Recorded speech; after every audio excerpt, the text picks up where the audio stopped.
dans le creux de nos mains sont tracés d'étranges chemins. Nul ne sait où ils mènent. Ces chemins ne mènent nulle part. Et pourtant, ils sont la trace d'un funeste destin. Autrefois, dans le creux de nos mains, ces chemins n'étaient pas. Nos mains étaient lisses et plates, comme des miroirs. Mais un jour, il y a bien longtemps de cela, sur la terre africaine, vivait une vieille femme. Elle élevait ses 7 petits-enfants, du mieux qu'elle le pouvait. Ce n'étaient pas ses enfants à elle, c'étaient les enfants de ses enfants. Les parents étaient morts et la grand-mère avait recueilli les 7 petits. Pour cela, tous les jours, elle se levait bonne heure pour aller travailler. Avant de s'en aller, elle préparait la nourriture pour ses 7 petits et puis pour elle aussi. Elle mettait sa part de nourriture dans une assiette et elle posait l'assiette sur une étagère.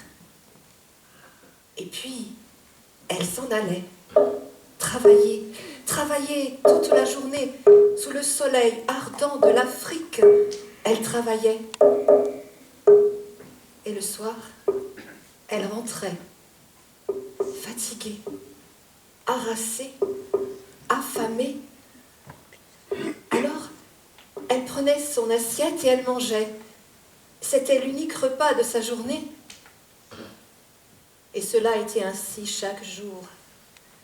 Et la vieille se disait qu'un de ces jours, un de ses petits serait assez grand pour l'aider à travailler dans les champs.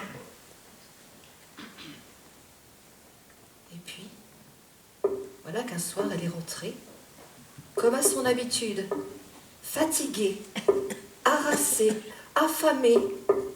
Elle a pris l'assiette qu'elle avait posée sur l'étagère et elle a regardé. Mais il manquait un peu de nourriture. Qui a mangé? Oh, se dit la vieille, ça doit être une souris qui mange quand je suis partie. Demain, je ferai autrement.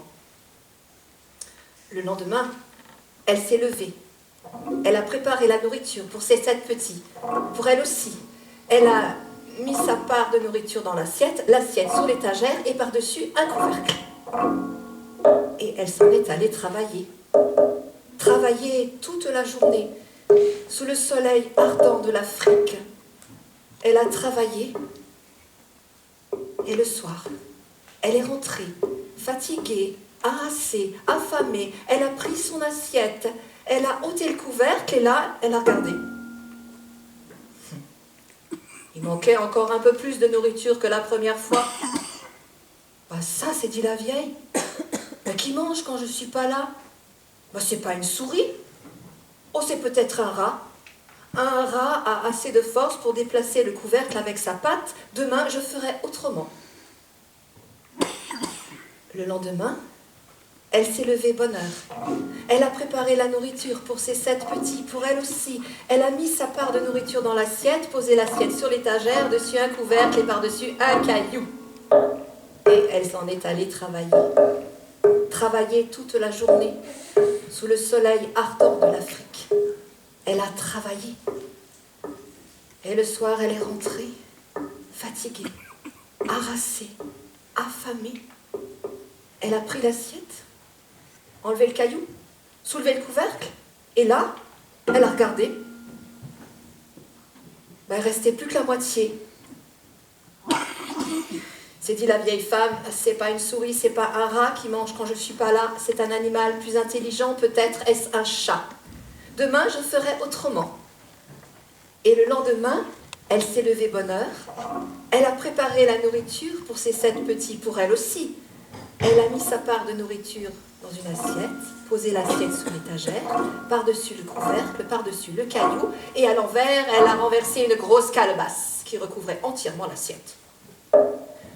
elle s'en est allée travailler. Travailler toute la journée, sous le soleil ardent de l'Afrique. Elle a travaillé. Et le soir, elle est rentrée, fatiguée, harassée, affamée.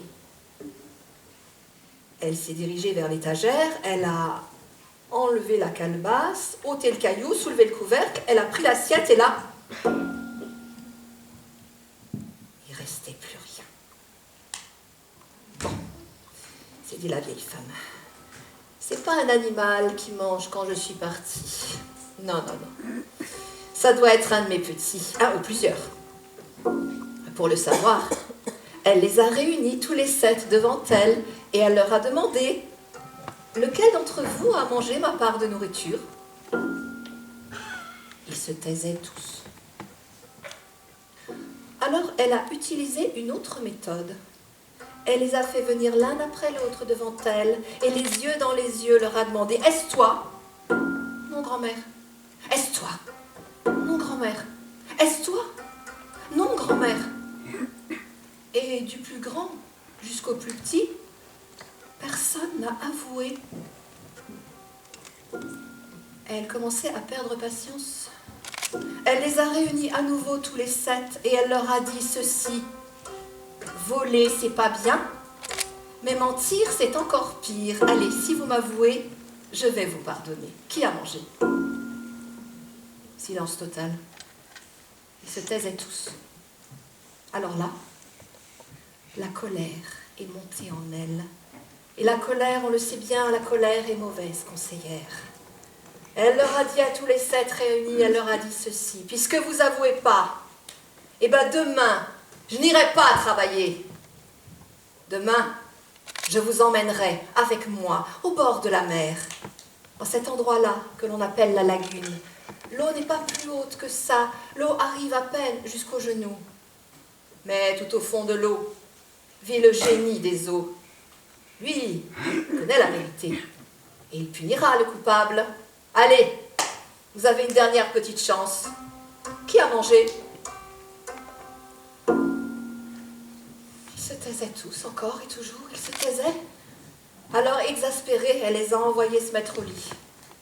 Et elle aussi, elle est allée se coucher. Seulement, elle n'a pas dormi. La colère et la faim au ventre ne pouvaient trouver le sommeil, la pauvre vieille. Le lendemain matin, elle s'est levée. Bonne heure. Et elle leur a dit, allez, vous venez avec moi. On va aller au bord de la mer, au bord de la lagune. Et ils l'ont suivi tous les 7. Et ils sont arrivés là-bas au bord de la mer. L'eau n'est pas plus haute que ça, l'eau est lisse et plate comme un miroir. Mais au fond de cette eau, au fond de la lagune, vit le génie des eaux. Elle leur a dit à ses petits, vous allez rentrer chacun votre tour dans l'eau en chantant ceci. Si c'est moi, si c'est vraiment moi qui ai mangé dans le plat, emporte-moi, emporte-moi. Le plus grand y est entré dans l'eau. Il a chanté. Si c'est moi, si c'est vraiment moi qui ai mangé dans le plat, emporte-moi, emporte-moi. Et l'eau ne bougeait pas. Le deuxième y est allé. Si c'est moi, si c'est vraiment moi qui ai mangé dans le plat, emporte-moi, emporte-moi. Et l'eau restait, toujours aussi plate, toujours aussi lisse. Et le troisième est entré. Si c'est moi, si c'est vraiment moi qui ai mangé dans le plat, emporte-moi, emporte-moi. Et l'eau restait toujours ainsi. Le quatrième, le cinquième, le sixième sont entrés, rien ne s'est passé. Mais voilà le septième. Le septième qui s'approche de l'eau. Déjà, lui, quand il marchait, il tremblait. Et puis quand il est entré dans l'eau, il avait de l'eau jusqu'au ventre. Ça, c'est parce qu'il était petit, mais quand même.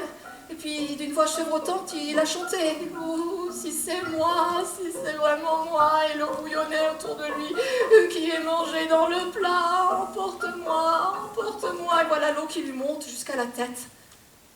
Il n'y avait plus que ses cheveux qui flottaient à la surface. Et ses frères, ils voyaient ça. Et les frères se disaient, bon, on va pas le laisser emporter par le génie des eaux. Mais ils avaient tellement peur qu'ils ne pouvaient pas bouger. Et la vieille grand-mère, elle voyait ça aussi. Elle se disait, non, non, mais c'est pas possible, là. Je ne vais pas le laisser emporter par le génie des eaux, juste à cause d'un petit mensonge, de rien du tout, d'un vol. Alors elle a essayé de le rattraper, elle s'est précipitée dans l'eau, la pauvre vieille. Elle a attrapé les cheveux de l'enfant dans ses mains. Mais voilà, les cheveux de l'enfant étaient mouillés.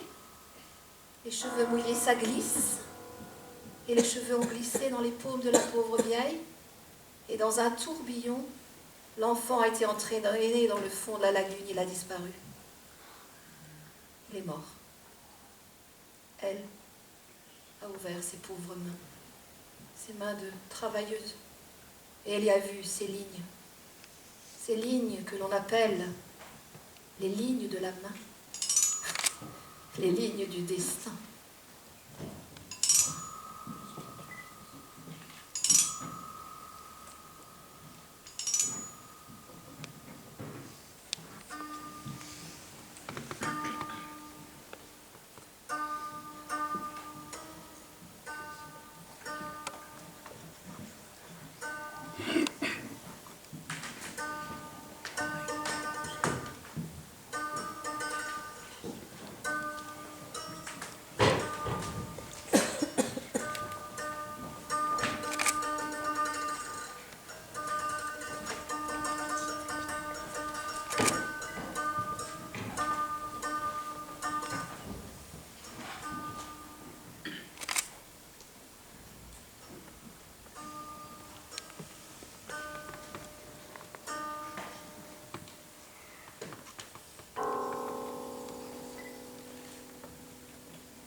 Un seigneur avait hérité de ses ancêtres de vastes et belles terres, baignées en leur milieu d'une rivière dont l'eau était claire, vive, chargée d'énergie. Non loin de la rivière se dressait son château. Et le seigneur y vivait en compagnie de sa femme, belle et noble dame, comme il se doit. Un jour, ils cheminaient tous deux le long de la rivière. Et le Seigneur, en voyant la force de cette eau, l'énergie de cette rivière, le Seigneur soudain s'est exclamé « Oh, je voudrais qu'à cet endroit soit construit un moulin à eau. Ainsi, la force de la rivière ferait tourner la roue du moulin. » Et voilà la dame, d'ordinaire douce et soumise comme il se doit, la dame qui proteste. « Ah non, je ne veux pas. Je ne veux pas qu'en cet endroit soit construit un moulin à eau, car il entraverait l'énergie de la rivière. Il ne faut pas. » Le Seigneur trouvait ces paroles étranges, mais bon, c'est lui qui commandait. En peu de temps, un moulin fut bâti.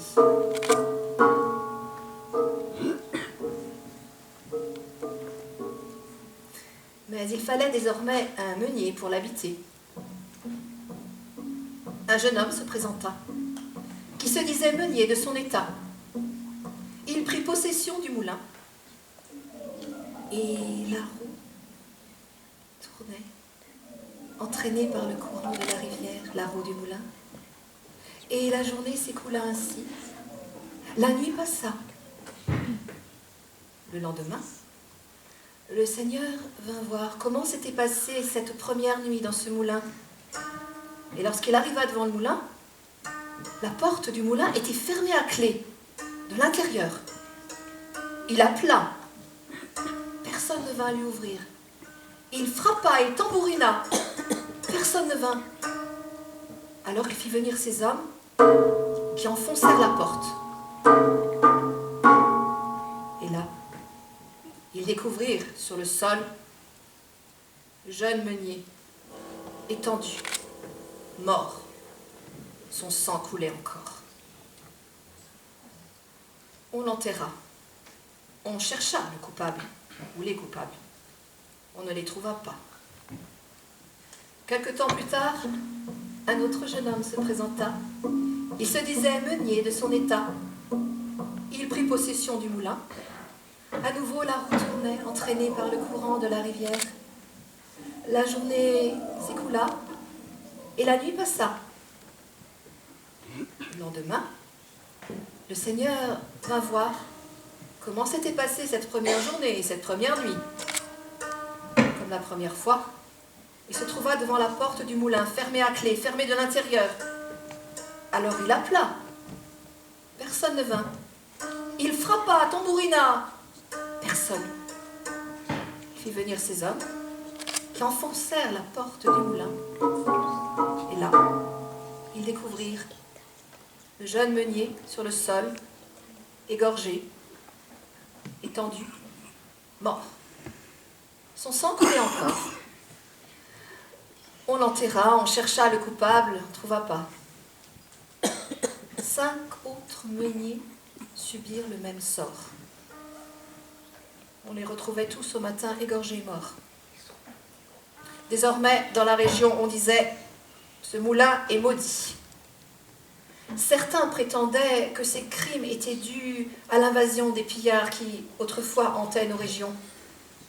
Mais d'autres, et plus nombreux, prétendaient qu'il s'agissait de l'œuvre du diable. Puis, voilà qu'un jour, un jeune homme, costaud, un grand gaillard, mesuré au moins 2 mètres, qui venait de Souabe, se présenta devant le Seigneur. Il disait que lui, il habiterait le moulin. Oh, le Seigneur l'avertit des dangers qu'il courait. Mais le gaillard disait qu'il ne craignait ni Dieu ni diable, qu'il lui fallait simplement quelques petits objets pour pouvoir habiter le moulin. Une hache bien aiguisée, un couteau, ça peut servir, 7 écuelles, une cruche remplie de lait, un morceau de pain et un morceau de fromage. Oh bah, on lui donna facilement ce qu'il demandait.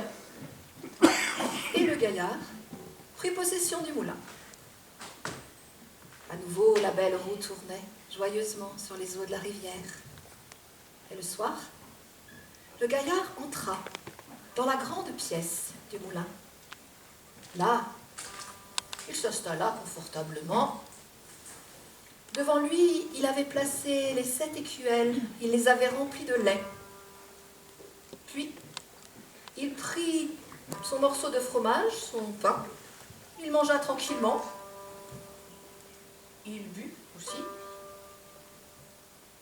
puis il attendit. Il écoutait sonner les heures au clocher du village. Et lorsque minuit tinta, un étrange bruit se fit au dehors. La porte du moulin s'ouvrit. Et 6 petits chats blancs entrèrent dans le moulin, suivis d'un énorme chat noir. Les 6 petits chats blancs se précipitèrent sur le lait, qu'ils lapèrent goulûment. Mais le chat noir, lui, se hérissait de colère. Il feulait, il hurlait. « Êtes-vous prêts ?» Comme les chats blancs ne répondaient pas, le chat noir se précipita sur le jeune meunier. Et là, il enfonça ses griffes dans son cou, mais lui, le jeune meunier, il avait vu venir le chat. De sa main droite, il avait saisi la hache bien aiguisée, et d'un coup sec, chlac, trancha la patte du chat. Le chat noir, fou de douleur, s'en alla en hurlant. Les chats blancs le suivirent. La patte du chat noir était tombée sur le sol entre-temps. Le meunier, remis de ses émotions, voulut ramasser la patte du chat noir. Sur le sol, il n'y avait pas de patte de chat. Nulle part.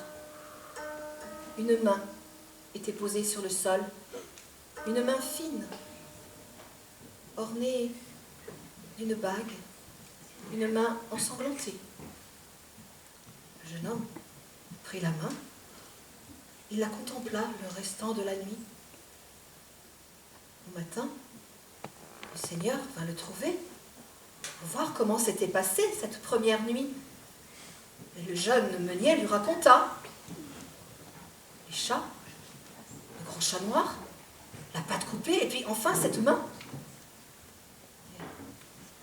Lorsqu'il montra la main au Seigneur, le Seigneur recula d'effroi.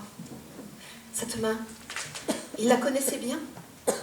C'était la main de sa femme, la belle et douce dame. La bague qu'elle portait, c'était la bague qu'il lui avait offerte le soir de ses fiançailles. Le Seigneur entra au château.